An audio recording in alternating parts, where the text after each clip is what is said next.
we finally get to sit down for what, 4 years we've been saying, let's sit down and do a podcast. Let's sit down and It's do been a longer than podcast. 4 years.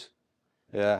And we always say, yeah, yeah, yeah. And we're both in full agreement. But Yep. your schedule doesn't allow and my schedule doesn't allow. But today we said, I want an informal talk between me and the man himself, Charlie.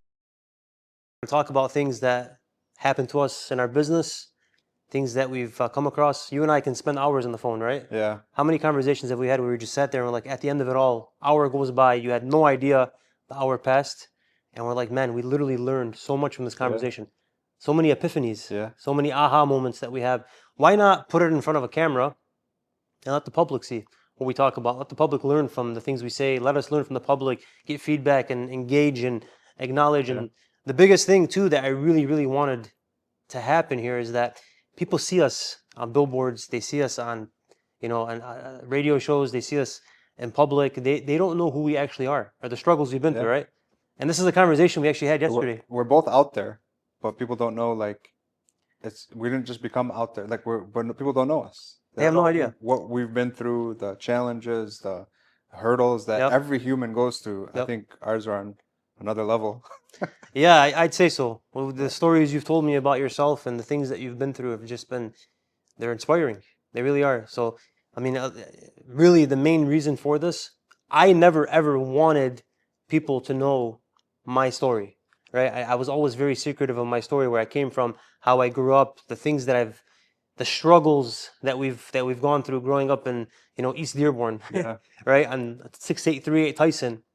6863 Calhoun. That's right. So 6,000 block of East Dearborn, Warner, Wyoming. I never wanted anyone to know, right? I just felt like there was no reason for them to know. But as I got older and as people started to get to know me and they'd ask me questions and they'd say, hey man, like, why don't you ever share your story? It's inspirational. I say, I don't know. I really don't want to.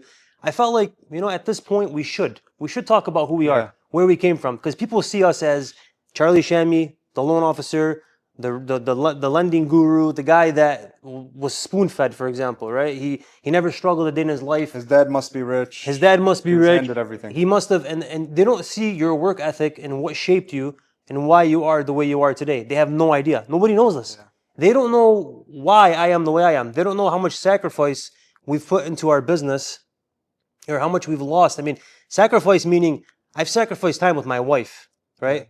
I've little parts of my relationship with her has shimmered away because of this business, right? This role. Time with my health, for example, right? The balance of life itself, just keeping that together is a struggle when you're in this business. And people don't understand that. They think that being in the real estate industry is you make a phone call, you make 2 phone calls, someone calls you, you go get a listing, you put it up for sale, you get a commission check, and you go home. Selling sunset. You go and... It's not.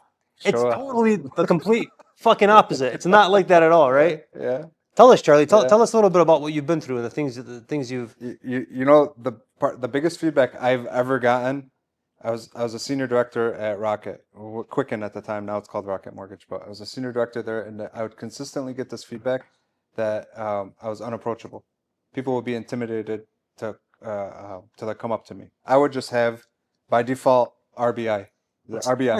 It's called RBF, right? By default, I just have a straight face, and because I'm always like focused on my work and whatever I need to do, the work at hand, I gotta knock it out. So when I'm intentionally working on something and I'm very intent, I don't look like a guy you're just gonna come up and shoot the shit with, right? So I always got that feedback, unapproachable. So I'm glad we're doing this because I'm not unapproachable. Anybody ever comes up to me, anybody who's interacted with me knows that I'm not. That's not really how I am. It looks deceiving. You are a very approachable guy. Alhamdulillah. Very approachable. Anytime I could help, I want to help. I'm happy to help. So it's good that we're getting on here and we're talking about this and talking about our past.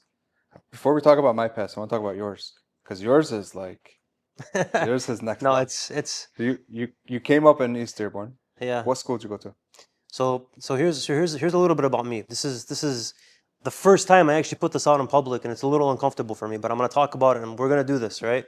So, and by the way, this is just solely for inspirational purposes. Maybe a little part of my childhood trauma would go away if I talk about this in front of people, right? But so therapy session. It's a therapy session. We're having a therapy session. There's just coffee in this, I promise. So, 3 years old, right? Mom passed from cancer. Grandmother raises me. father, worked at Ford. He was literally working till he worked like 23 hours a day, man. He was constantly at work. So I grew up in a household with my grandmother. I had the old-fashioned customs embedded in me as a child, right? So I always things that we used to do, like she used to go and dry mint in the garage, right? I'd go to the basement, and it's like a cultural thing that we used to experience. I go in the basement, she'd have a bag, a pillowcase hanging with yogurt in there, and you just hear the sound of the dripping, toop, toop, as she's making leban, Yeah. right? Abdel Labne. Laban. Yeah, it's literally like these things are the things I grew up in. We used to go through things as kids where I was raised with this old-fashioned custom in me. I learned how to play the drum, the darbaki, on a yellow bucket when I was a kid, right? I used to watch Fairuz. I used to always imitate, and we weren't really the richest family ever, right? We grew up. I wouldn't say we were the poorest either. We were okay. My father had a decent job, but we never had everything handed to us. So I used to use my creativity when I couldn't get a toy that I wanted or whatever, and I used to just make myself, right, enjoy the moments of life, right? And as I got older, went to school, whatnot, my father, Your father was working, sorry to cut in, but your father was working at Ford, yeah, he worked at 23 Ford. hour He shifts. was working long hours, The yeah. shifts were heavy. And you guys are 4 kids. Four, yeah, Yeah. yeah. Wow. Yeah, 4 kids in the house. So no matter how Grandmother. much money you make with 4 kids, anybody who has hard. kids knows like There's been times, listen, there's been times where I didn't have money to eat. My best friend would take me to Subway to buy me a sub, right? Like I used to make, as a kid, I'm not supposed to say this out there, but I used to make dollars, print dollars, take to the lunch, to Becker Elementary School and buy cookies, right? I used to do stuff. I used to find the way around or hustle or sell magnet earrings or pictures that I used to draw. I used to hustle as a child, right? We used to do things where we'd make ends meet or I'd find a way to figure it out, but I never ever complained, never once. I always find a way or I found a way around it. As I got older, father was working long shifts. Obviously, he had heart problems. He was in the best health. He was I was in sixth grade. I get a call. I was at home getting ready for school. I was in sixth grade, Lori, right? Lori Middle School. Get a call. My father had a stroke, right? So we're getting ready for school, whatever. My grandmother starts going crazy, starts yelling, screaming. Father had a stroke. What's going on? What happened? We thought he passed at the time, right? So he was in Canada. They shipped him back to the U.S. Came in. I thought it was going to be a 1 or 2 day thing where he's going to recover. For a week straight after school, I was going to the hospital and checking on him, and he wasn't getting better. He was half paralyzed and just laying in bed. So I didn't know how long this thing was going to. I didn't know what a stroke was. I had no idea. Turns out this thing was almost a 10-year thing for him. And through that phase, being in sixth grade, father's sick. I went through sixth, seventh, eighth grade. Started taking care of my father. I used to shower him. I used to dress him. I used to take him out. And I was also in school at the time. So ninth grade, I had to drop out of school. I couldn't do it anymore. Ninth grade, I left school. I found another part-time job. I don't know that. Yeah. So I found the part-time job. I started working at restaurants. I had in eighth grade, some guy came to my school. I was in O.L. Smith, came in there. He said, "We're pulling you out of school so you can go work." And I said, "Work where?" And he said, "Just don't worry about it. Come with me." So he took me to this this oil change in Royal Oak, and he gave me a gorilla costume. He said, "Put this on and hold the sign up." And I'm like, "Fuck is this?" Yeah. He said, "Put this." So we used to do odd jobs, man. I used to do everything under the sun. We literally did everything. So time went by. I just kept working these odd jobs, whatever, for years, taking care of my father. I lost my childhood. I didn't have it. Sixth grade, friends were at bowling alleys. They were working. I was at home supporting my father, taking care of him, and going to work. These are the struggles that we faced growing up. So I couldn't do much, right? My grandmother was getting older. I had the fear of losing her because she was my mother, really, So I had the fear of losing her. So we were doing stuff, and I had my family. There's a lot of displacement in a household when you're growing up like that. And it's so easy for you to fall into a trap where you can just go become a druggie, right? Or you can become a crackhead, or you can get lost in the streets, right? But I always found the way to stay positive and to stay in balance, to stay in line. And I always said, there's a God, and God's gonna, protect us. So one day it'll be better. So my father, when I got older in 2006, I went out. I was having like lunch or whatever, and then I came back home. He used to love barbecues. Love barbecues. And my aunt made him a barbecue and whatever, and he laid on the couch. And that morning, when I showered him, and I got him dressed, I shaved him as well. I shaved his beard. He used to take blood thinners, so he ended up cutting himself here. I cut him with a razor by accident. Try making that stop. It was Yeah, when very you're on difficult. blood thinners, it's Blood not. thinners is impossible, no matter how many patches or napkins you put on it. He just kept bleeding, and I said, "It's one of those things. It's fine. He'll be okay." You know, I brushed his hair, got him dressed, whatever, and he went and he sat downstairs, but he kept bleeding. I said, he'll be fine. That day, he passed away. It wasn't because of the blood thinners, but I lived with resentment for Cut it. years thinking that I did this to him and he lost a lot of blood because of me, right? So I remember that day, I went downstairs and I looked at him and he took his last breath. We went to the hospital and, you know, they were holding him in. He was on, you know, the stretcher, you know, they were walking him in. And I looked at his hand fell over and it just started swinging. And I seen him and I'm like, man, he's gone. This is it. So I didn't know how to feel at the time. You know, it was very, very difficult for me because I'm like, this is something that I was so used to for years where this is all I knew, to take care of him, you know, to be with him, to stand by him. And then I caught myself after he passed away, I was in denial for like 6 months, right? I didn't know, like I still felt like he was alive. I had nothing, I felt so empty. I'd go to work, I didn't know where to put my time. That's when I decided, you know, my sister came to me and she said, listen, you should go to school, go back to school. You dropped out, you should go back to college. So when I started my college career, I didn't know how to spell, right? You don't have high school. Yeah, Nothing. nothing. I had no education, nothing. So I was like writing words out with capitals and like small letters throughout the, you know, throughout the paragraphs. And I didn't. My grammar was horrible. I was very smart, very talented, but I had no idea how to put things like in a grammatically correct sentence, right? I had none of that education. So I started going to school and they placed me into like literally the lowest math, the lowest English, the lowest of everything. I stayed persistent. I started taking my placement tests. I studied. I read extra. If I had to do, if the average student was doing something for an hour, I was doing it for 4 just to get on pace again, right? So I went back to college. It took me a long time to really get back on track. But from there on, man, I just found myself like becoming top of my class. Community college took a while. Went to Wayne State University. I found biology to be my strong point. Started studying medicine. You know, I took things in a different realm because I felt like at that point, I seen the world in a different perspective because I had to learn everything on my own. I didn't have anyone to tell me how to do this. Even as a child, how do you take a bath? I figured it out on my own, right? How do you do 1, 2, and 3? I had to figure all that out on my own. I had to really, really put things together and figure out how to do things that normal people were taught to do. I learned on my own. So as I got into the business, right, of real estate, years went by, got married, whatever. My grandmother passed away. I really felt alone. I felt very lonely, right? When I got into the business of real estate and I started helping others, I realized that I just have to figure this out the way I figured everything else out in my life, right? So I'd grind extra hard. I'd always go to work extra early. I sat my wife down the first couple weeks of me getting my license. I sat her down and I said, listen, I said, this is a sacrifice. I said, this is not going to be easy. I told her, listen, we're going to have to spend at least 3 consecutive years of me just working and grinding very hard for us to make it in this business. There's no way it's going to be a part-time gig for me. If I truly, really want to do this, and I think we're going to do fine, you got to bear with me for 3 years, at least 3 years. She said, okay. I said, that means no vacations. I said, that means no time off. That means no days off. That means me waking up at 6 in the morning, putting on my headset, going to the office and coming home at 9 o'clock at night, 10 o'clock at night until everything's done. That means that. She said, okay, no problem. Of course you did. Your wife is amazing. She did. She said, that's fine. So I ended up, you know, starting it for the first year. It was tough. The second year, the third year. And I remember even in my first and second year, I was getting turned down left and right, right? I'd go into listing appointments and people would just say, literally, blatantly, I don't think you're good enough, right? They tell me, I don't think you're good enough.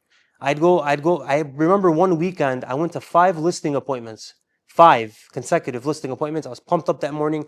I practiced my scripts. I did it. I lost all of them. Wow. I lost all listing appointments. I was defeated. I used to go home crying sometimes at night from the amount of energy I put into something that I never got reward for. And in this business, you understand it's commission based. So you're either doing it or you're not, and you're sacrificing everything to do this. And when you're not getting the opportunities, you just have to get yourself back up and do better. So the reason why we're talking about this today is because people don't understand, like when they see success, when someone's success is on the line, right? What made them successful? The drive behind what got them there is a story in itself. My God, your story. It's a story in itself. You had me crying. Like, it's to me, like, you take a lot of things for granted. And me growing up, alhamdulillah, I had both my parents. I still do, alhamdulillah. You take that for, I don't think I took it for granted ever. I always like was there. I think I've always been a good son. But to not have your mom at 3 and lose your Yeah, dad, yeah. um, I can't even begin to imagine. Yeah, it was tough, man. It was tough because I never knew what it felt like. Like you could imagine being a child saying, "What does it feel like to have a mom?" And I look at my grandmother and Yeah. say, "You know, that's my mom right there." But is she really my biological mom? But she gives you that feeling. But the thing about that, the whole part of this whole thing is, I was so grateful to grow up with this mindset because I felt like I was always a free soul and a free thinker. I never really had anyone telling me, even as a child, don't do this or don't do that. I Yeah. literally did everything I ever wanted. Right? I used to go places by myself, come by myself. Nobody would What ever tell. makes you so creative? I That's think you're why, very yeah, creative when it I comes to literally marketing. got the chance to explore my world at a young age, and nobody ever told me don't do this or do this. I had to figure it out on my own. I said, you know, I don't think this is right to do, but I'm gonna fucking do it anyway. You know what I mean? So I'd go out and I'd do it anyway. But I'd learn as I got older. I'd learn this is what you're supposed to do. This is what you're not supposed to do because I was blessed to have the old custom culture that my grandmother embedded in me. Yeah. Right? She put these values in me that I honestly I'm so grateful I have. My Arabic. I was born and raised in this country, but I speak fluent Arabic because of her. She embedded a lot of stuff in me at Yeah. a young age that I feel like were really the turning point for my career and my life and where I am today.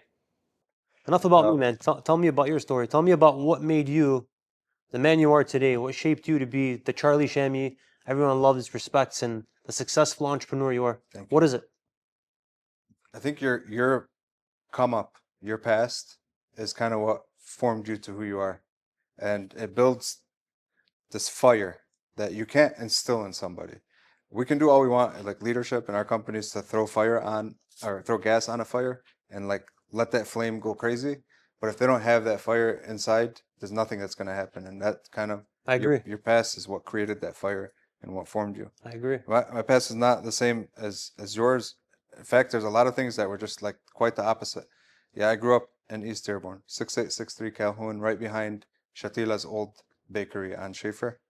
Um, grew up two brothers, my parents in the house, and um, it wasn't really a rough come up. We had everything we needed. I remember picking out on ice cream. We'll go to Sam's Club and get like the bucket of ice cream, and like we had everything we needed. And I always thought we were very well off until I got into high school, and my dad, who was a teacher and um, also a professor, he had a second job, and then he got elected to the Dearborn School Board.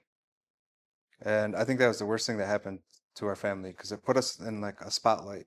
And so everybody thought we came from a lot of money, but really my dad is a teacher, so he's getting teacher income. And school board you get like 10 grand a year for it. So and the professor, it was part-time. He was doing it after school. He was fine, but I remember in high school always knowing that he got paid every other Tuesday.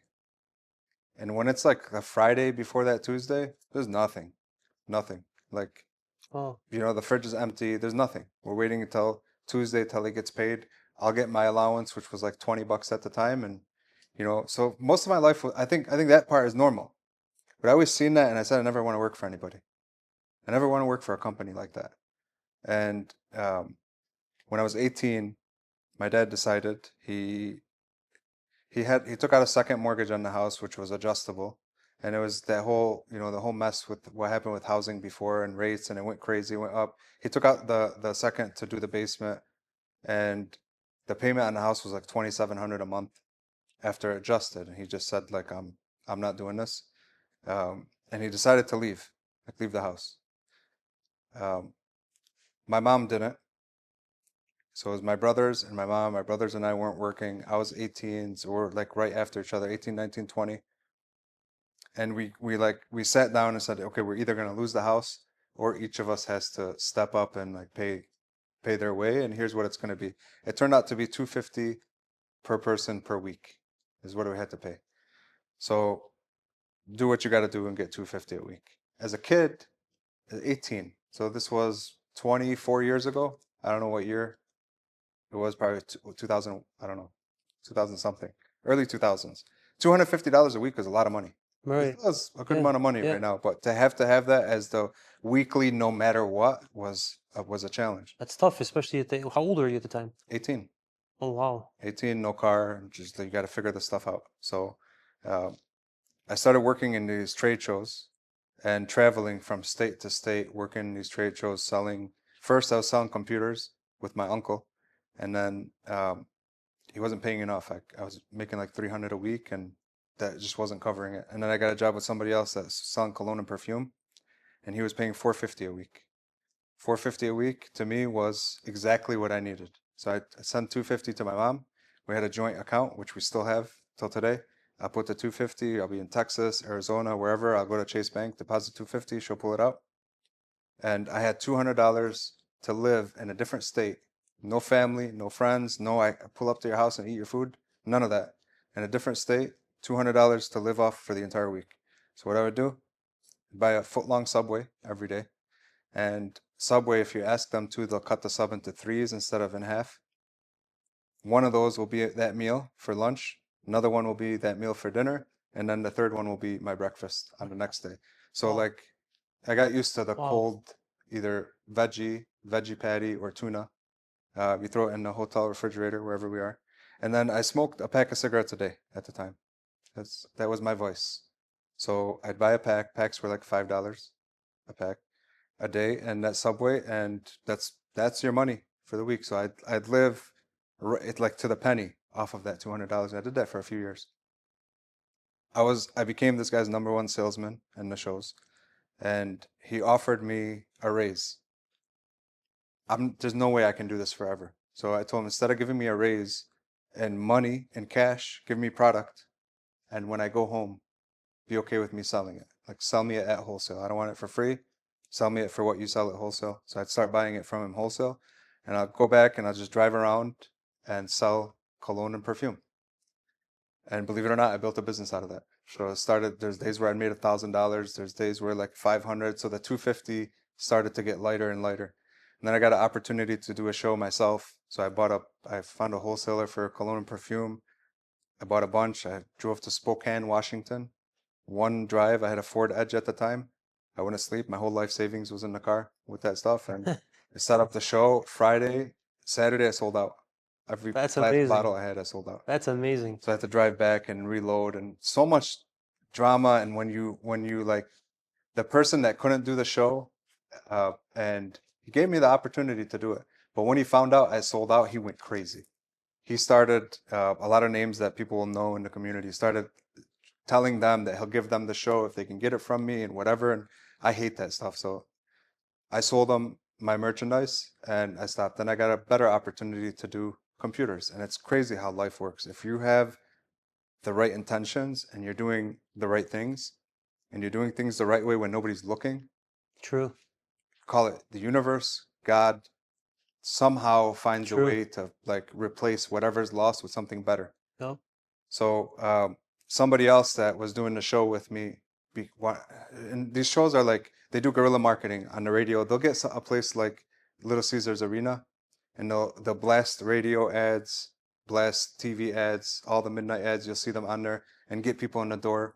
And as a vendor, you pay them for every person they bring in the door. So that's your rent for that weekend, and you sell your merchandise in there. So one of them said he was going to start promoting a show, and he was going to do it in Florida, and he needed a computer vendor, and he was asking me for my uncle's number, who I used to work for. My uncle, after my cousin passed away, Allah yarhamu, who was my best friend growing up, he didn't want, like, he lost complete taste for the business and he was out. So I told him he doesn't do it anymore. I found Gov Liquidations. Government Liquidations is called govliquidations.com, I believe. Found a website where they would sell these laptops that companies and government agencies had. They'd take out the hard drive for their security purposes and they'd sell them by the pallet. Hmm. Told him, when's the show? He told me in 2 weeks. I told him, okay, I'll do it. I'll do the show. I'll be a computer vendor, but only laptops.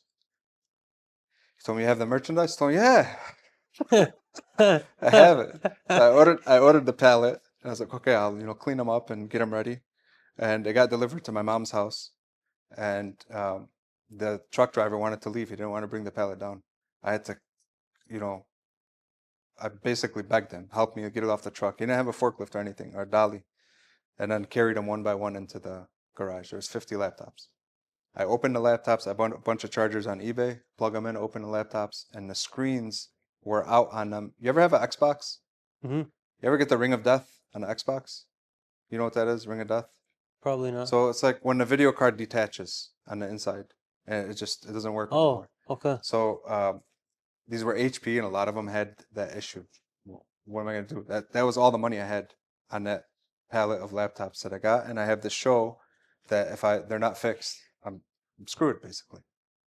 So I learned on YouTube how to fix the motherboard of a laptop, how to reseat, Come on. how You to, found the way. how to reseat the video card. This is Charlie every day, by the way. I remember listening to it was Drake at the time. It was like probably one of his first albums when he first came out, early like 2010, 11, that area of time.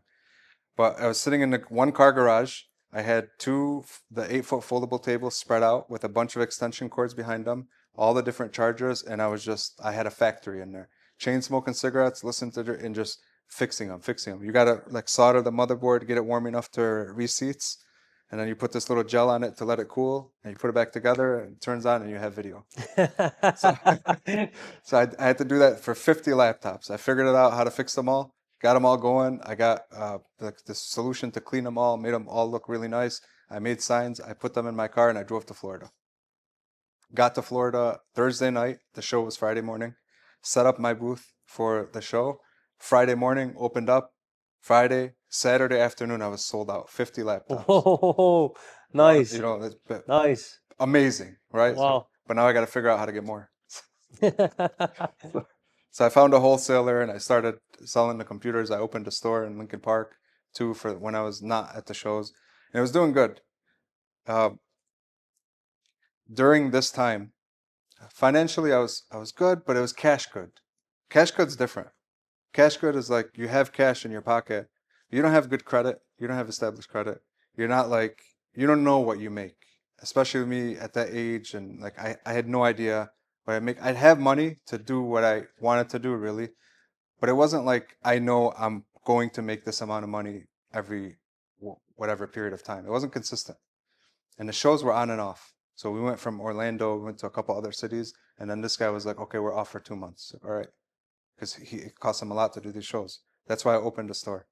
I bought a limousine. I got into the limo business too. That was fun. Literally. But I had that grit of like it started out where there's no way I'm not giving my mom the 250, and subhanallah, um, it's like every time I give her money, if the money found a different way to come back to me, it's Isn't that crazy. beautiful? Yeah. That's So beautiful, like man. I always gave it from my heart, and I think that's the key. Like you give it from if you're giving from your heart, things work their way out. But yeah, so I was doing the shows, and my mom had an opportunity to do something. She used this weird word. I had no idea what it was, but she told me she was refinancing the house. To me, at that time, that was a foreign word. You might as well have said "ja ja ja ja." Like, I had no idea what it meant. So I learned that they were taking out a new loan at the current market rate, and they're paying off the two old loans that gave us a payment of $2,700. Ali, the new payment was $1,100. It's a $1,600 difference in payment. Wow. I'm getting goosebumps right now just remembering it. So I went home one day when she was refinancing, and the notary came and she signed. She was signing in the living room. I was watching, and I put my shoes on and ran out the house. I went to Kroger, I got a cake, came back, and I knocked on the door. The door was open, but the screen door was closed. I knocked. She was just looking at me like, she's saying it's me. I knocked. She came. She said, "Come in. What's wrong? Is it locked?" She came up, opened the door. And I just wanted. Says now we're keeping the home, right? It's her house. We're keeping it. I just wanted permission to come into your house and congratulations. Like, I mean, That is beautiful, started man. hugging and crying. From that, I said, this is helping people. Laptops, being able to get at the time, sell somebody a laptop for $100 or $200 that works and has everything they needed to have was amazing because kids needed it for school, people needed it for apply for jobs. Like it was great. But this, you're changing people's life. Oh my God. So that's like put That's that on the beautiful, side. man. That's Put that on the beautiful. side. I was doing the shows, and I was like, okay, and I had the store, and I had the limo business, and I still had online. I was selling cologne and perfume. I was doing a lot, but a little bit of a lot. I said, let me find some people that I could put a surety bond on, and give them merchandise, 10, 20 grand in merchandise, and send them to these shows. Where am I going to find somebody to do that? I don't know. I'm watching the news with my mom, and I see a job fair in Southfield, Michigan. Okay, a job fair. That's what, yeah, these are college educated people, right? Let me see if I could hire somebody. So I go there in the morning, and I'm walking around, and I'm like, yeah, none of these people are gonna go do a show, and like, not that I was judging anybody, but like, it's like they're not. You're not. It didn't strike me as having the grit to drive 24 straight hours from here to Dallas, Texas. You know, like it wasn't that audience. So I was walking out, and I was leaving. I ran into a guy who was a recruiter for Quicken Loans. We started talking, and this was in my heart. It was deep in my heart now. And I was like, oh, mortgages, more okay. I started talking to him, and then next thing I knew, I was doing an interview. The day of my interview in 2013 at Quicken Loans, I had a guy come to buy a bunch of scrap computer parts from me, and it was like 4 grand.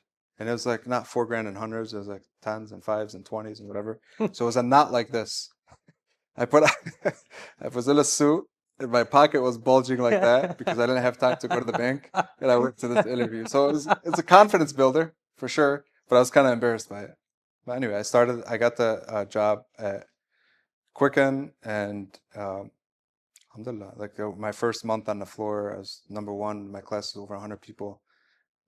There's months where I wrote 40. Within 6 months, I was promoted to team captain. Then 11 months, I was a director. I had my own team. I went on to be a senior director in this inner circle on like a RVP run. While I was there, though, I've always had that self-starter entrepreneur mindset, right? So they had great training, but it wasn't like I was studying stuff, like studying like I'm gonna take a test, guidelines, solutions to things, figuring out where other people are dropping the ball, how I can pick up that ball and get to closing, figuring out what other loan officers, competition, because Quicken's Pricing is a great company. There's a lot of layers of management. It's a huge company, and they have to pay for that somehow. They pay for that in their margins, right, on their mortgages. So our pricing was always higher than everybody, and you got to find ways to sell around that. So I was like a student of the craft of sales, of mortgages, and just studying and studying it. I was tasked later to sent to purchase to help figure out purchase. Purchase was horrible at the time, and they had a bad reputation for it. I don't know how their reputation is now, but they had a bad reputation for loans falling through, and people wouldn't accept their offers. So I went over to purchase, and I started trying to figure out how to what we could can What we year do. was this? When I went to purchase, I think it was 2015 or 16, Okay. one of the two. Um, and then purchase is a new world too for me, and I'm still trying to figure out what's a pre-approval, what's the difference, why can't, whatever. So I started figuring that out and how to qualify people the right way. I'm not doing it, I'm running a team that's doing it, right? So it's a little different than me being on the phones. But I always loved to be on the phones, and I always grabbed the headset whenever I could. In fact, anytime they had a competition for directors writing loans, you would find I would have the highest talk time. There would be taking the most calls. Why? Because I always felt that if I let go of that, if like that's my superpower, right? I got promoted because of my ability to produce, and if I get complacent and I let that go, if I ever need to go back to that, now I'm in a position like it's not a good position to be in where I'm afraid to go back into that because I may You want to fail. stay oiled, yeah, Yeah, for so sure. like I want it to be that to be a strength. So in leadership, if it doesn't work out, I can go right back, get on the phones and right. So I always studied stuff, and you learn a lot when you're teaching stuff too. Uh, I found that the I don't know how we got here, but I found that the conversion for somebody who calls in and has a signed purchase agreement was just abysmal, was horrible at Quicken. And so like I start playing calls, and I have access to other people's calls, not just my team. I'll start playing calls to see what's happening. And I don't know, it's weird in purchase when you're just pre-approving somebody and you're talking about the backyard and their dogs and what they want in the house. It's an easy conversation. When somebody has a contract and they were pre-approved by somebody else, and now you're talking all about price, like the bankers know they're not going to win that, and they just like get them off the phone. Okay, So I started taking all the denied leads. I got permission, of course, all the denied leads and calling them. And I assigned a couple hitmen on my team to call too. And we started calling them and we'll write them. We'll reactivate and write it. Really? Reactivate, write it. Reactivate, write it. Wow. And so I got them to allow me to put it in a dialer, put these in a dialer every day now and have my team calling. But they wanted us to still do our normal stuff. So we had to come in early and try convincing a group of people to come in an hour early to do something. It's challenging, right? But they were seeing the results. So, and conversion just went like we were smoking everybody, our team, in conversion. So they turned that into a specialty. It turned our team into what's called a signed PA team and another team. In fact, the thing I always hated about corporate America is the politics. The corporate world, it's all politics, right? You can be like I grew up watching my father as a politician. I I don't know. It's just different, right? So because another director's politics were better than me, they gave him the first signed PA team. And oh man, I was fucking pissed about that. I was livid. So the first month he was doing it, and I was still doing what I was doing, but now they were putting them all in a dialer and letting his team only do that. The second month they added me on there. Um, but man, that scarred me too. Just the, like creating it, converting them, showing showing our ability to convert them, coming up with the plays on what to say. Why would you give that to another director? It made no sense to me, except for he was boys with the RVP. Ah. So Ah. the first month, the second month, they added my team, and my team just from the beginning, nobody even came close to my team in conversion.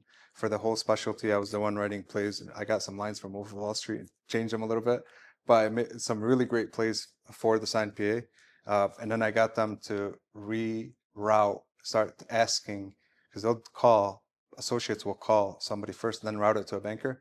I started getting those associates in a whole different division to ask if they have a signed contract, and if they do, they route it to our teams.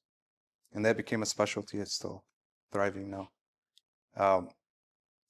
Later on, I was supposed to go on my RVP run, and they asked me to go to a channel that only works realtor referrals and build that out just like a built out signed PA. I thought it was a little unfair because like a built out signed PA, why would you move me away from that? But whatever. So I went there, and man, everything I wanted to do, there's people that know nothing about banking, nothing about originating loans, making decisions and stopping me from doing it. I had an exploratory meeting with the leader of the associate bankers on if we can, it was just such a broken process. I'm not gonna get too much in the weeds, but on if we can have them call these clients and then route them to a banker real time live. That way they're getting called right away. And it was just like asking questions and trying to figure stuff out. Somebody that has nothing to do with banking told an RVP, how dare he have this meeting? And if he ever tries anything like that, I'm going to remove him from the specialty. You know me good enough to know. That was Right. that was right before I went to Mexico. We have our anniversary trip every year in January to Mexico. I went to Mexico. I was still like, I was trying to write my goals. That's when I write my goals for the year, and I couldn't get anything out of me for Quicken. I was just like, I don't need somebody to tell me how to build something that doesn't know how to do it and has never done it and stand in my way. And I'm good with the politics. So when we got back from Mexico, I went to the office, handed in my resignation letter. I incorporated Sonic Loans. While I was in Mexico, I was able to buy the domain. I don't know how I bought that domain, but I got it. I'm going a lot of back and Sick forth with the domain, guy. bro. I got the domain. That's a sick domain. Came back, incorporated. They tried everything they could to get me back, to go back. Executive vice president is talking to my wife, Dee, and trying to like get me to go back there. I almost did, and I'm glad I didn't. But started Sonic, focused on, there was a lot of refis at the time, but I was focused on purchase and building out purchase better, faster, cheaper, just getting it done the correct way, getting it done efficiently. You don't need to wait 30, 40 days to close a deal. You can do it in a week, 2 weeks, you can get it closed. And that's always been my drive. So like going back with the mortgages and why I got into mortgage, I've always loved having the ability to help somebody on a refi too. But my God, on a purchase, we get to see it at close. We see it in real It time. changes people's It's lives. amazing. Yeah, and especially like over the years, all the people that have closed, and then you won't even know about this, but later on, a couple years later, we'll do a refi. They'll take cash out. They'll pay off a bunch of credit cards, or they'll do a HELOC, and it's just like Life changing. they have all this equity in this house now that they have, and it's life changing for It's life people. changing. It's Yeah. amazing. It's beautiful, man. This is a hell of a story, man. So yeah, I've just been the like, as majority you're of it. talking, I'm watching this ladder, and Yeah. I'm just going up this ladder with you. It's amazing, man. It's beautiful where Yeah. you were and what you've become. Wow. Alhamdulillah. Alhamdulillah. And the great thing is, like you talked about your wife being there for you, and we started talking when I was a new banker, like my first full month on the banking floor, and my hours were 7 a.m. to like midnight. I wouldn't leave. Just I was always in a suit, a tie, and most people weren't wearing that at the time, so I separated myself just with that. But I would live there, and I'll give you an example. Like when you graduate the class to start, you hit the banking floor, is obviously like before a weekend, and then you start on Monday. So I graduated Friday. I called my director. I found out who my director was, and he was out of town. Told him I need access. I'm not waiting till Monday. I need access. I need leads now. He told me who to call. I figured out all the technology, getting it set up. Friday, I took a call. So Monday, my first real day on the banking floor, me and 100 other people, I wrote 2 loans on Monday. That's amazing. Most people didn't write one their first month. But I wrote 2, but they weren't from Monday. They were from the work I did Friday, Saturday, Sunday. I lived there. But anyway, D was always supportive, knew how I was going to work. So many times we'll go out to dinner and I'm walking the client through e-signs on the car phone and on my phone, and half the time we're sitting to eat. Like you don't go to dinner for food. You go to enjoy with the love of your life. And so like I'd be walking them through e-signs and telling them where to click, and then by the time we're done, I'm taking her back home. And she's put up with a lot too. Very, very supportive, and she watched the promotions and the production and the awards and the promotion team captain and promotion to director and promotion to senior and won trips to we went to London and Cancun, and over the years, like she's always been right there by me. So when we made that decision in Mexico to go, it was January 2020. My son was a year and 2 months old. I was missing stuff already from my son's life, and that's not what I want. I was missing my wife because I'd be at the office 12 hours a day, and so when we made that decision, it was like, okay, we can have our own office. We can work together. She's helping me process loans, and we can see my son. I don't have to leave. We could be together all day. That's the best It's a decision you've ever no-brainer. made. Best thing I ever did. Yeah. And I I know got to watch Charlie. my son take his first steps and like Yeah, be but a you part of can't. his life. Those moments don't come back, Yeah, man. yeah. And these are things that we can sacrifice, right? We've sacrificed a lot of these special moments in our lives to get to the point that we're at today. And you know what the beauty of me and you is? The beauty of us is that any other person sitting in our chair right now would say we've made it. You and I will never ever say we've made it. We never feel No. like we're even close to making it. That's what separates us apart. Your ladder is still growing, right? And I still feel like I'm looking back and I'm saying, well, how can I better my career? How can I better my business? Conversations you and I have had on the phone before where we've talked about Yeah. making our business like the iPhone, like putting things into a cloud, right? We've talked about crazy things where we're going to take our industry to the next level. So it's not like we're looking back, we're saying we're still on the road. We're not there. We're not at the destination. We're not at the destination. Not even And I don't think we'll ever get to the destination. No. I think you and I just know that it's a road that we're going to continue to drive on. And when we stop, I don't know when. We're probably going to jump out of a moving car at that point, right? But we're never going to stop. That's the beauty of it. People don't understand that. Like, if you ever want to get into this industry and you ever want to be a self-made entrepreneur or someone who's starting a huge company, or you want to be a Fortune 500 company eventually, hopefully, inshallah, God willing, one day we will be, right? Inshallah. But if we ever get to that point, it's not going to happen by not doing anything or by not implementing. Like, There will never be a time where we walk into our office and there's garbage on the floor and we don't pick it up.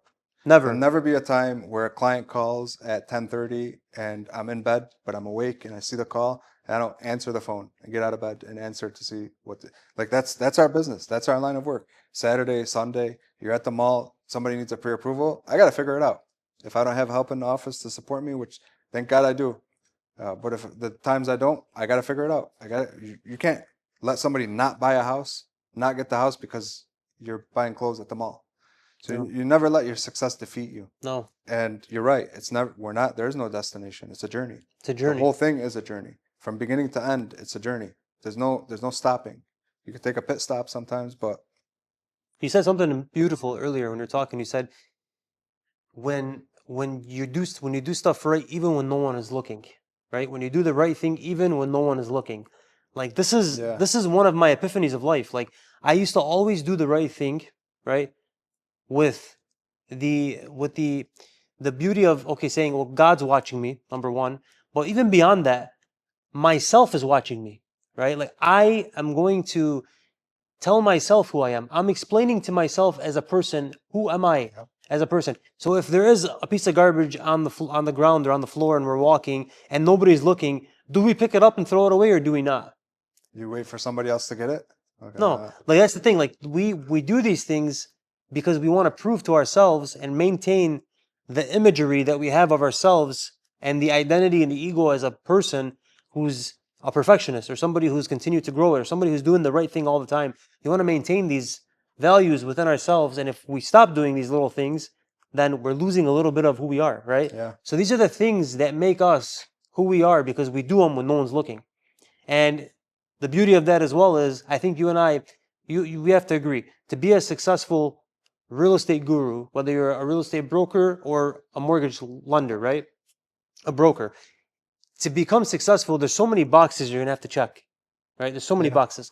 And the number one box that you're gonna have to check is the resilience of getting over pain, right?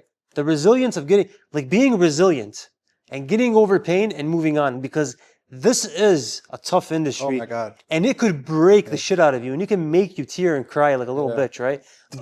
But I tell you, the moment I got over that and my skin just became so tough to the point where mosquitoes don't even phase me anymore, I'm in the phase where I'm like, you know what? This is nothing. I'm just gonna move on. I don't see it anymore. I don't feel it anymore. And then your next box that you're gonna check, right, is how do I value myself as a person? What are my values? What am I? Who am I? Who am I? What are my true core values in my business? Like what is my system? What is my That's process? that's the most important question you'll ever ask yourself. I think it's like your actions are defined on who you believe yourself to be. And what you're talking about when you're looking at yourself in the mirror, that's what matters. Like not if somebody's looking, if somebody's watching, if somebody sees me. And no, it's me within me. You got to know you're a good person. Like you have to have that confidence. And you have to it's got to be true. You can't lie to yourself. No. If you're doing shady stuff or you're doing just bad shit, it, you're going to see when you're looking in the mirror, you're not going to like what you see. No matter what. If somebody sees it, you get caught, you don't get caught, whatever. But when you look in the mirror, you're gonna know, and that's gonna you're gonna whittle away from that. So knowing who you are and understanding who you are and the value you bring as a person is critical. Having the thick skin, you can only have that if you know who you are. If you know you're doing the right things, and you know you're making the right moves, and you know you're doing things with a pure heart to actually help people, and you're doing it the right way, then that's what matters. That's all that matters. Whatever's happening, the little bullshit we have to go through every day, it's just part of our It's part of our business. life. You're Yeah. gonna go through it. Yeah, that's the beauty of it, man. Like people are when someone has value, right? They say the right things. When someone does not have value, they look at any negative in you. So the human nature is let's find out what your flaws are and Put let's them talk down. about it. Yeah. Let's talk about it. But if you have something good that you can show to the world or improvise, we're not going to talk about that. But we're going to talk about your flaws. So if they're talking about our flaws, the fact that they're even talking about me in general makes me feel good because it tells me, hey man, reinforce yourself that you're doing the right thing. It's reinforcing me that I'm doing the right thing. Yeah. So you're always going to have people talking. When people don't talk about you or don't say anything about you, which doesn't bother me, I don't really listen to it or care for it. It just reminds me that I'm not doing the right thing because nobody sees me anymore. I'm not out there. I'm not doing the things I'm supposed to be doing. I'm not putting threat in the hearts of my competitors. They don't feel threatened by me, so I want to do more. It pushes me to do more. So our story, man, our stories are just And landing where we are in our industry, like you mentioned, people talking, and yeah, people talk about you, people talk about me for sure. That's hate. Like if you want to talk about somebody, you talk to their face. You say it to their face. If you have an issue with me or you have an issue with you and there's something that you don't like to do, say it to their face. Have that conversation. That's the correct way to go about it. If you're having a conversation about them to somebody else because you're afraid that that somebody else who works for you is going to go and work for them, so you're going to put them down so this person doesn't go there, like, The whole drama of the industry is something we never get involved in. That's why we're so successful, yeah. or think we're successful, or wherever we're going in that direction because the drama doesn't get to us. You know, that's the one thing about that's the one thing I respect about you. That's the one thing I love about you. I don't think there's ever been a time where you and I have sat down and we've said anything negative about anybody No. or talked down about anyone. It's always positive things, man. And We'll call out what somebody did. yeah, Look, we see it. We're not stupid. If somebody's doing something, we'll call it out. We'll have a conversation about it. But it's not like putting them down because I don't want you to like them more than you like me or whatever the hell goes in people's minds. it's beautiful, man. It's beautiful. Where you are today is it's Alhamdulillah. inspiring, man. It's inspiring, and you know we learn from each other. We look up to each other a lot, and I love the fact that you and I, you know, we have a brotherhood, we have a friendship, a relationship, and man, the thing is, there's so many people in this industry that you wish the best for, and I wish the best for. Right? We want everyone to be successful. There's a lot. It's a saturated market, but there's so much to eat. There's so much to share, man. And that's a mindset you and I share, a mindset of abundance. Abundance. Like it's there. It's there. And it's what's crazy, Ale, is for us to come up from East Dearborn and be able to go, like, you went to college, yes, but like we weren't formally trained on any career or anything. And to be able to land where we are, I don't think there's another field that this can be done in outside of housing, real estate. No. Like where with you on the real estate side and me on the mortgage side, like it just takes grit. It takes a hunger. It takes like you gotta for a mortgage you gotta be able to study guidelines and be open to understanding it and knowing what the difference is. So you set up loans from the beginning the right way. And with real estate, you have to know it's a people sport. You have to know houses. You have to know houses inside out and know how to help people, whether they're selling a house or buying a house, how to help them accomplish their goals. Because when I'm able to help somebody accomplish their goals and you're able to help them accomplish your goals, it helps us accomplish our goals too. So like us having that focus, there's no other field that will allow us, alhamdulillah, the success Alhamdulillah, we're blessed. we're very blessed. Yeah, and I think it's an incredible field to be in. I love it. And I'm very grateful to it. So part of this is I want to give back to the field. I want to be able to help mentor or get people into mortgages and show them how to do it the right way. And I'm trying to figure out what's the best way to do that, where I could actually put in the amount of time I need to put into it to help. And I believe that. And I believe that. And I think that's something you're doing too with your school. yeah, they got educated. I mean, we started the school now just so people can come in. We can give them get your foot in the door, right? Get your foot into real estate. See if you like it or don't like it. And the support's there for you. The guidance is there for you. I mean, I spend hours at a time with my agents, one-on-one coaching. There's no other broker in the industry that's going to spend that much time with their agents, right? And not expect anything in return. Yeah. I really, truly would have conversations with the agents that are in my brokerage about what they're doing wrong in their personal life. And I tell them, and I take permission. Do you mind if I tell you where your fuck ups are and what you're doing wrong? Do you mind if I help you with a little bit of your balance? Because I truly believe that the environment that they're in now, today, and the culture and the environment that they're living is going to determine whether or not they're going to be successful. Are they in bad 100%. soil or not? Are they going to flourish? Right? Are they going to make it in the industry? If they got stuff going on behind closed doors that's private to them, and I can help them overcome that to become a better entrepreneur or grow in the field, whether they're with or without me, that's the beauty of it. Like, I don't care if they're in my brokerage or not. It's not going to kill me. But I want whoever crossed paths with me to be successful, right? I want the person that sat with me or someone that cared for me or gave me the opportunity or trusted me to give back to them. I want them to be successful no matter where they are. I love that. I love that. That's the beauty of it. I don't ever want the failures. I don't want you to walk away from me as a failure. I want you to walk away from me as a successful person, not because of the fact that you came to me and you talked to me, or because you know me, but because I pick up dirt off the floor and off the ground when nobody's looking anyway.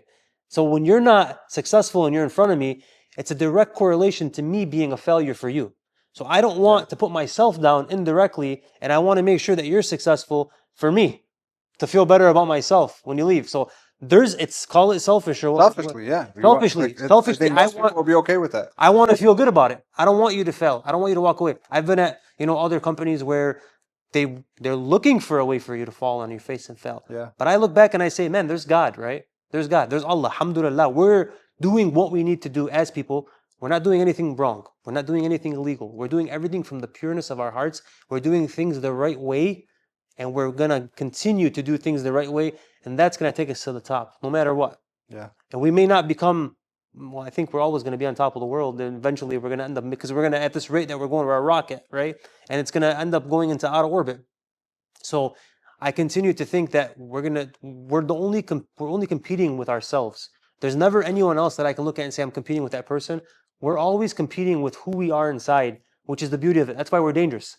And that's why people that see us say, you're either snorting cocaine or something's wrong with you, or you're just a real beast, right? Like, we're not normal humans. I can attest to that. We've been sculpted from a young age, from childhood, to become who we are today. Like, when I was a kid, people say, oh, his marketing, right? When I was a kid, I used to read billboards for fun.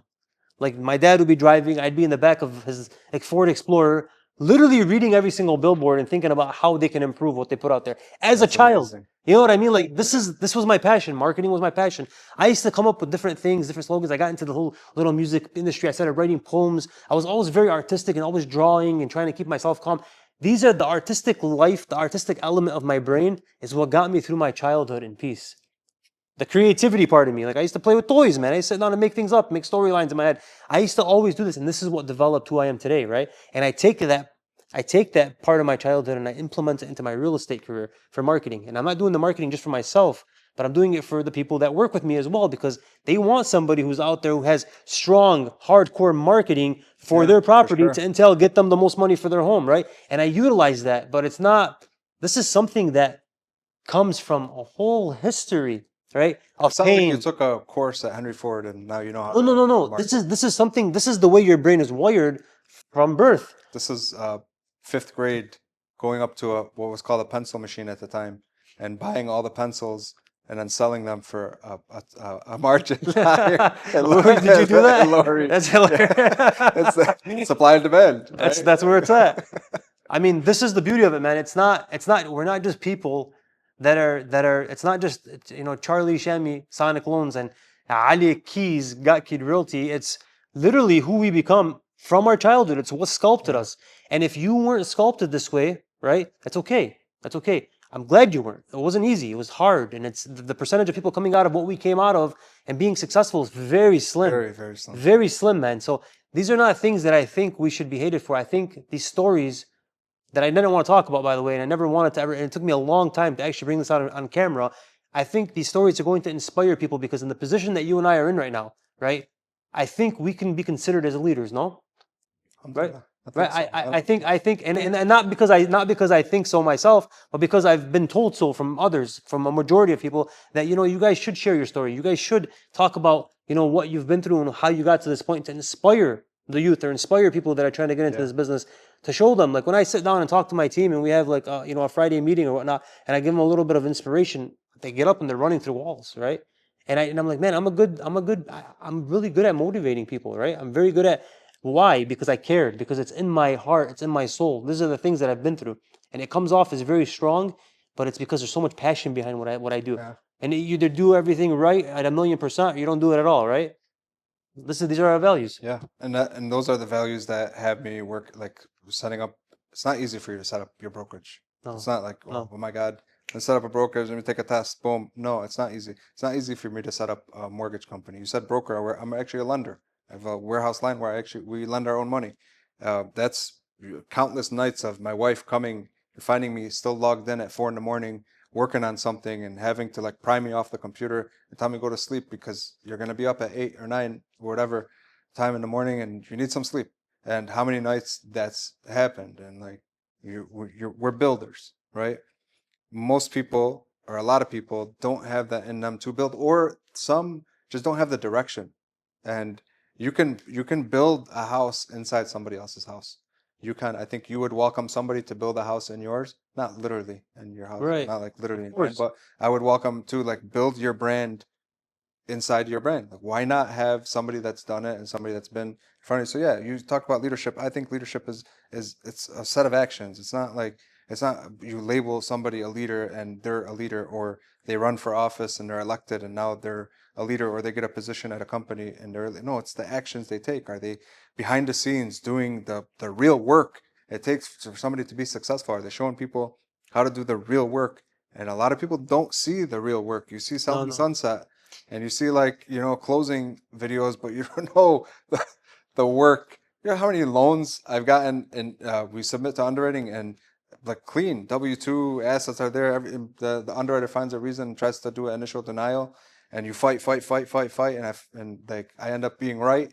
And after talking to like their leader, to finally tell them, hey, here's where the guidelines say you can do this, and they approve it and they close it. Like people don't see those challenges. How many times you're representing a seller and the buyer's walking away or doesn't want to deal anymore, and the seller already bought another house, and like all that mess that you have to deal with. People don't see that. They'll just see the video or the picture at closing. Yeah, Like, oh, yeah, it's so yeah. easy. It's not easy, It's not but easy. it's worth it. It's worth it. It's worth it. The challenge, the overcoming the challenge is so worth And it. I'm not talking worth it financially. Yes, it's worth it Oh yeah. financially. I'm talking worth it because you putting in that work. The other people in this industry are not putting in that work. So us putting in that work, we're helping make sure the people that hired us to do this job hired the right people. And we prove it only by getting them the result in the right way, but getting them the result that they hired us to get them. And doing everything we could Yeah. to get them there. Definitely, yeah. Putting all of all of our skills, all of our knowledge on the table for them. That costs money in itself. But it's not about the money. For us, it's really truly about the reputation that we have and the service that we're going to give back. If you call me and you say, just like one of my agents, when they come to me and say, hey, I want you to make me better or help me be successful, right?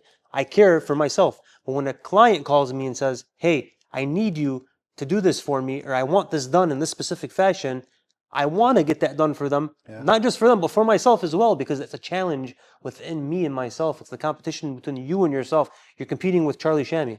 I'm competing with Ali Keys. Yeah. That's it. So I've always looked at it like that. that's all, and Like it's that literally. that's all I need to compete with who I was yesterday. And another thing is I've always said this to everybody like close around me is all your goal every day should just be to make your tomorrow self thank you for what you did today. That's beautiful. Whatever it is. I love that. Leave $5 under your pillow that you weren't expecting. Anything, little, big, whatever. Just make tomorrow better than today. And you do that enough times, you put together a life of being in a really good place, right? So like, and that's just competing with yourself. How do I make tomorrow better? How do I beat what I did yesterday? How do I beat what I did last month? And if people are just doing it for the money, like for sure you want money, right? You work for money. We don't work because whatever. We're not away from our families for any reason. Like you want to make the money, but if it's only the money, then it's short lived. It's short lived. Anytime you're just chasing the money, I'm doing this action just to get this amount of money, it's short lived. But when you do it for other reasons, and then the money is a byproduct, that's The money always follows, man. Like I can't even I can't even tell you the last time I counted what a commission was going to be on a sale. I don't do it. Yeah. I don't. Just get it done, and it works itself out. My biggest satisfaction is calling the client after. Everything in our power to make sure that they're happy. And you don't get, not everyone's happy, right? Things happen. There's different personalities out there. Sometimes you do something, somebody misunderstands the way you've done it, and sometimes you get a little busy, you get a little sidetracked. People may take it the wrong way, but our intentions are always pure for I remember one year you went. I mean, this is just talking about the industry that we're in. I remember one year you went to Disney. I think it was last year. You went to Disney with your family, and I think it was the first time you took your daughter, right? And you were with family and other people were with you there. You're at Disney. I don't know if anybody's been to Disney. Disney is not like you're not. Maybe you have your phone in your hand sometimes, so you can get on the next ride or whatever. But it's not like you're just sitting on the couch and you can talk on the phone for hours. And there was an agent that was trying to get a hold of you, and they called you one time, and they were like telling me that he's he got this deal under contract and he left and he's not answering his calls anymore and whatever and I've been calling him and he's not answering. Do you know he's at Disney with his family? Yeah, he told me. Okay, when did you call him? How many times did you call him? I called him yesterday. How many times? You called him once yesterday? Yeah, and he didn't call you back. Well, that's not normal. He'll usually call you back in the same day.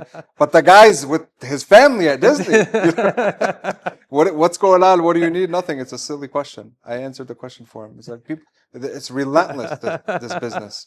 They're not forgiving, No, especially the people no. that we work with. It's not a forgiving field to be in, but it's a very rewarding field. I can just tell you, listen, out of all the people that have crossed my paths in this industry, right?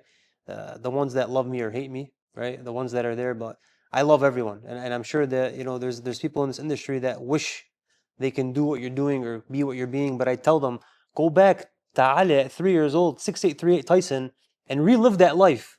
And then you'll probably do what I'm doing today, right? But I'm so grateful for every single person that I cross paths with.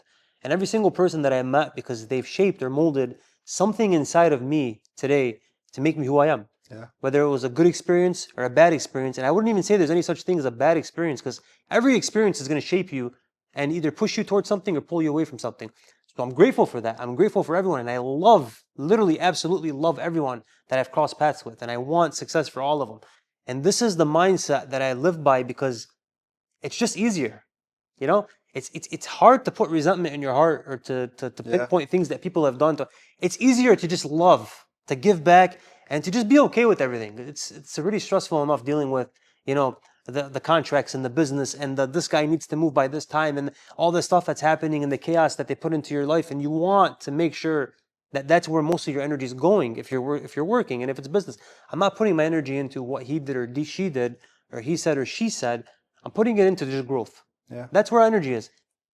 Like you're saying, you're not perfect. You miss a call sometimes. Call back. Right. Text. Whatever.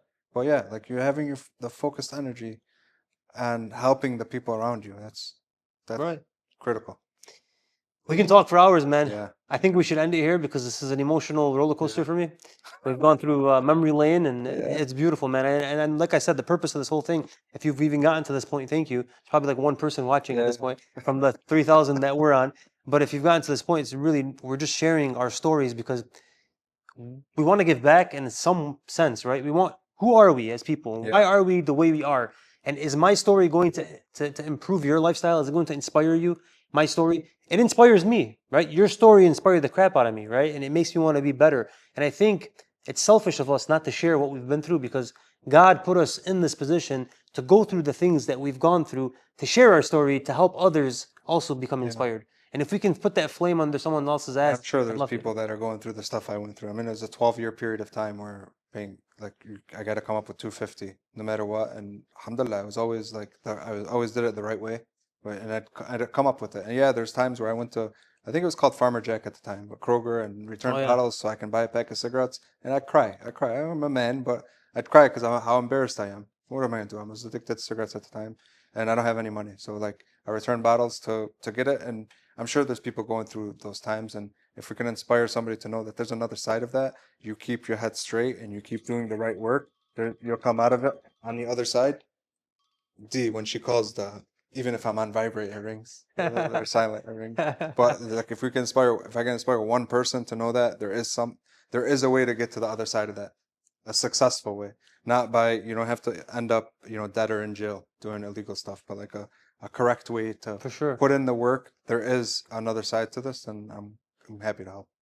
Charlie, this is beautiful, man. Hopefully we'll have more of these segments, more discussions. Yeah. Maybe not as long, but some inspirational stuff. This is only like 4 or 5 minutes, right? DJ? What we got? You got some editing to do. The battery died on the line. We can go for hours, man. Charlie, I love you, brother. Love you, brother. Love you, man.